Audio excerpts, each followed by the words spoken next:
Alright, this is how to buy Lego. Step 1 is figuring out what you want. Do you want minifigures? Do you want weird Lego? Do you want Lego sets? Or do you want Lego pieces? Alright, so if you're like me, I really love minifigures. If you can, I'll get out of the way. If you can see that cabinet back there, about 700 minifigures in that. I've been collecting them my whole life, and I just have been putting them in there recently, and it's been growing. I've been going through my collection, I just find more and more. If you want minifigures, then go online. People like to try and buy them in store, or people buy sets for the minifigures. That's really a waste of money because you can just get them online for a lot cheaper. If you like the set, then buy the set. That's what I do. Most minifigures on average will cost you about $5 each. My collection ranges from figs that are worth $2 up to about $600 or $700. So it's pretty much up to what you want. There's a few great websites for buying them online. I've bought a couple of bulk lots of just broken down sets just for the minifigures. I really like the Lego Movie, so I paid about $280 for all of the sets that these figures came in, and obviously the figures came with them. So sometimes it is worth buying the set, but generally try and buy the minifigure online. eBay, Amazon. Most of the time they're a lot more expensive than what you really need to pay. So have a look on Bricklink and have a look on Brick Resales, which is a really great Australian website. If you're like me and you live down here, then check that out.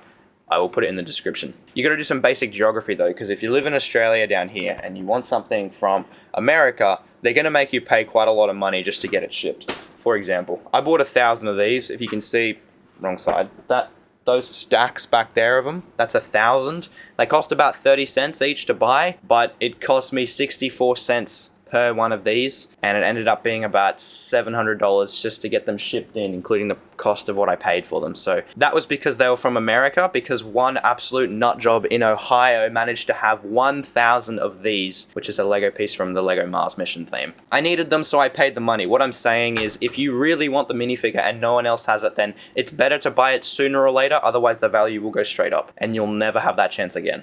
If you want to buy weird Lego, this absolute unit of an individual was manufactured in 2002. His name is Nicholas Bluetooth. He was from a theme called Lego Galador, which almost destroyed Lego. It has its own TV show, and there's a lot more figures like this. I have a bit of a collection of them because I think they're kind of weird and kind of cool.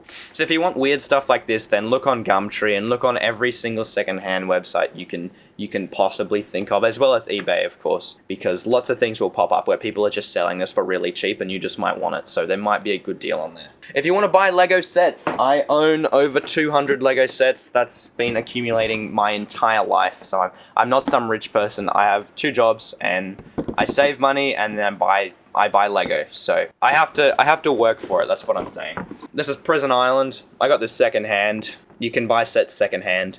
If you're a collector and you want them brand new, then buy them the moment they come out. If you want to collect, for instance, a whole series of Ninjago sets, then wait 6 months after they come out and then buy them all when the prices have dropped, and buy them at a retailer like Kmart or Big W, because buying them from the Lego shop is far too expensive. The Lego shop is amazing. I love going to the Lego shop. I go there probably twice a year. Everything there is overpriced apart from Lego parts, and I'll get to that. You can pre-order them as well if you're, that much of a Lego fiend. Sometimes they will allow for that. But if you're not a collector and you're just after the set itself, just gonna go and grab something. Alright, this is Kylo Ren's command shuttle. You'll recognize it from those interesting Star Wars movies that they've been coming out with recently. It's great. I love it. I have all the minifigures for it, and I luckily have the box. I got it secondhand from a friend, and he gave me a really good price on it, so that was nice. But if I was a collector, I would have bought it brand new, so the box was in perfect condition, and none of the parts were scratched or anything, so I was happy to pay a decent price for this, just so I can sit it in my room, because I think it looks sick. So if you want to buy a Lego set, then get it online, or get it in store if you're not in too much of a rush. But avoid the Lego shop because it's too expensive. Lego parts. This is my favorite one. Next door to this, I have like this whole little room space where I put all my Lego pieces. I've got all the little drawers and everything. And this is what you can buy parts in from the Lego store. And this is worth it. This was $30. And they had a deal on at the moment where you could buy one of these and get another one half price. Now, I didn't spend a lot this time. Usually I walk away with about 10 of these, which is a lot of money, I know. If you want Lego pieces and you want a large quantity of a weird piece, don't buy them from Don't buy them from Ohio, it's too expensive. Go to the Lego shop. This is a little candle piece. I'm gonna put it near the camera and hopefully the autofocus will, yeah, it's good enough. So you put the little candle flame in the top there and then you stick it down into a little stud, right? So it's a good piece. I want to use them for walls in a cage that I'm building for some aliens. It's a long story. I'll get to that at some point. So I bought a ton of them, a whole punnet of them in fact, just to make walls for this build. And that was worth it to me because it would have cost a lot more money online and it was 30 bucks for a couple thousand of them, so I was very happy. However, if you want bulk Lego pieces, just random pieces because you want to build more stuff and you just want more general Lego pieces, some people will buy them directly from Bricklink. Some people will buy them directly from Lego. Most people will just try and buy a whole bulk lot on Gumtree or on eBay. And that's the way to go. If you just want more pieces to play with, then just get a big bulk lot of just random pieces. It's amazing. You'll be able to find so much stuff and there'll be so many weird pieces in there that you didn't think you were going to be able to get. The other place to get random pieces that if you just want to play with them would be a secondhand retailer. So I have a store near me in Brisbane called Brick Resales, and I've spent thousands of dollars there, I kid you not. And the reason I have is because it's so worth it. I bought these, I hope that's not too noisy near my microphone, I bought these for 40 bucks at the time. They give you bags and you just go in to the showroom and you can just pick through these tubs of millions of Lego pieces and you can just grab out what you want. And they had a sale on wheels, so the big wheels tub, it was 50% off. And I love wheels. I have hundreds of Lego wheels and I just like to get the weirdest possible Lego wheels because I'm a Lego fiend and this is what I live for. So I bought a ton of wheels. I also got these Mars mission pumps. I already have like 10. It's a long story again.